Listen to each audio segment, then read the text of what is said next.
Sony nous dévoile l'interface de sa PlayStation 5 via un brevet et vous allez voir, il y a des choses qui me chagrinent vraiment. Salut tout le monde, c'est Mika, vous êtes sur la chaîne Bienvenue chez les Geeks. Aujourd'hui, on va voir ce fameux brevet de Sony. PlayStation 5, un brevet Sony décrit une nouvelle interface de la console. On va rentrer directement dans le vif du sujet, je vais vous passer tout ce que vous avez là sous les yeux, toute cette présentation généralisée. C'est Frandroid qui a publié l'article très récemment, hier aujourd'hui, parce que de toute façon, le brevet a été publié le 9 juin. Donc c'est vraiment très récent vu que j'enregistre ça le 10. Alors, ce que l'on voit déjà, c'est que c'est une interface proche de la PlayStation 4 et ça, ce n'est vraiment pas pour me déplaire. Le brevet comporte de nombreuses illustrations de l'interface potentielle de la console. On y découvre un fonctionnement similaire à ce qu'on trouve sur la PS4 aujourd'hui. Donc là, vous voyez effectivement, c'est classique avec les deux axes, horizontal et vertical, avec quelques petites modifications, mais rien d'extraordinaire. Là où on en vient à ce qui me gêne, c'est les fonctionnalités qui sont associées. Donc on trouve effectivement la structure horizontale, c'est exactement ce que je viens de vous dire. Bon, les photos, musique, web, tout ça. Bon, ça je vous laisse dire, c'est pas la peine de trop détailler ces banalités-là. Et on va venir vraiment aux choses les plus nouvelles. Le plus intéressant se trouve dans la description de la partie dédiée aux jeux vidéo. Ici, Sony annonce vouloir aider le joueur en fonction de ce qui s'est déroulé dans sa dernière partie. Et c'est là vraiment que les choses se gâtent en ce qui me concerne.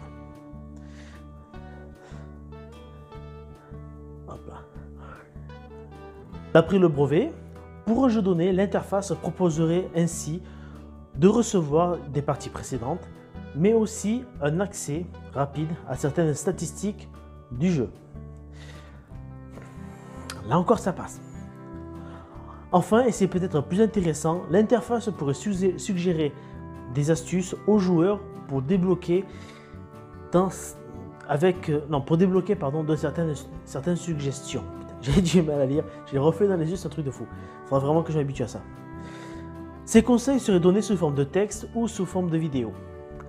Et c'est là que ça me gêne, qu'on te dise directement, voilà, on te montre même comment on fait dans un jeu vidéo. Ça, je pense que c'est plus à l'utilisateur d'aller chercher l'information s'il le veut, plutôt que la console lui met directement sous les yeux les choses. Vous allez me dire, c'est pas ce qui est directement écrit, vous allez voir plus tard, c'est vraiment suggéré.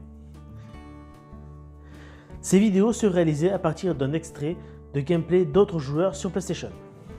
Alors là, vous avez un beau petit schéma que personnellement je ne comprends pas ultra bien, donc je laisse ce soin de le décrypter.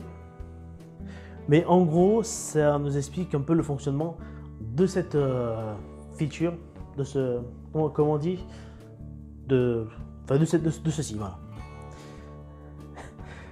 Bon. Le mécanisme de fonctionnalité débloqué. Dans le brevet, Sony détaille le fonctionnement de ce mécanisme d'aide et précise faire appel à la fois à la télémétrie et au machine learning. C'est le système qui serait capable d'associer des moments de jeu avec le comportement des joueurs pour enregistrer quand ils font une belle démonstration d'un passage difficile ou au contraire pour générer une suggestion d'aide. Et c'est ça qui me gêne, ça veut dire que tu vas peut-être absolument rien demander au jeu, peut-être dans ton truc, tu vas vouloir continuer, galérer parce que tu as envie de chercher un petit peu, et là le jeu va dire « Eh, je sais, j'ai la solution, tu la veux? Clique là, regarde là. » Et ça c'est vraiment pas le genre de choses qui me plaisent. Honnêtement, pour moi c'est le contraire d'un jeu.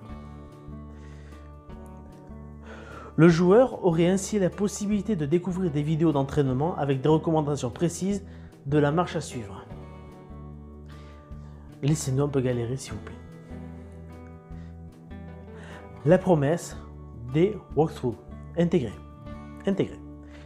Proposer de l'aide sur internet avec des vidéos, c'est loin d'être nouveau.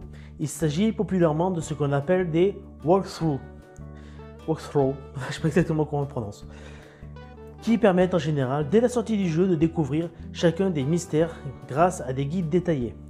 Ici, l'idée de Sony semble donc puiser dans ce phénomène populaire pour l'intégrer directement et le rendre plus pratique pour les joueurs.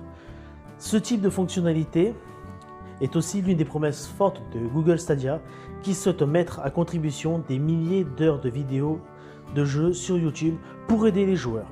Cette promesse n'est pas concrétisée pour le moment. Bon, on sait que Stadia ça fait un four, donc bon, ça c'est pas grave à la partie Stadia, mais vraiment, s'il vous plaît, ne faites pas ça. Il faut que ça existe, ça c'est sûr, et pour ça il y a des plateformes qui sont très bien, YouTube, mais ce qui est bien avec ça, c'est que c'est indépendant de ta console. Donc, si toi en tant que joueur, tu veux la solution, tu veux le truc facile, tu t'arrêtes, tu vas sur ton PC, ouais mon PC il est là, ou ton téléphone ou ce que tu veux, et tu vas chercher toi-même l'information pour la partie qui t'intéresse. Et après, tu retournes à ton jeu et tu essaies de faire ça. Mais c'est mieux que ce soit à chacun, justement, de faire la démarche. Pas que la console te dise « Hop, j'ai tout pour toi. Viens là, viens. Tu veux jouer? Viens, je te tiens par la main et on y va tous les deux. Ok ?» Non, c'est pas ça. Il faut un minimum de galère. Alors d'accord, avant, c'était beaucoup trop difficile. Sur les jeunesses, par exemple, pour vraiment les vieux de la vieille, là c'est vraiment une difficulté hardcore pour pas grand chose. Mais là, on en vient vraiment au contraire, quoi. Là, il dit bientôt plus de jeu. Continue comme ça, il n'y aura plus de jeu. C'est quoi l'étape d'après? T'appuies sur le bouton jouer à ma place? Non, allez, tu veux l'information. Prends le temps d'aller la chercher. Investis-toi là-dedans. Mais pas le truc. Faites pas de notif, voilà. Pas une notification pour ça. Bon, j'espère que cette vidéo vous a intéressé. Vous commentez si vous voulez savoir des choses supplémentaires sur cette information-là ou sur d'autres. Vous mettez un like si vous avez aimé. Surtout, vous partagez la vidéo pour faire passer l'information aux autres. Et vous vous abonnez. C'est ça qui me motive le plus et c'est vraiment ça qui fait grossir une chaîne et qui va aider les gens. Voilà. C'était Mika, prochaine bienvenue chez les geeks. Je vous dis à bientôt pour une prochaine vidéo. Pour une prochaine vidéo. Ciao!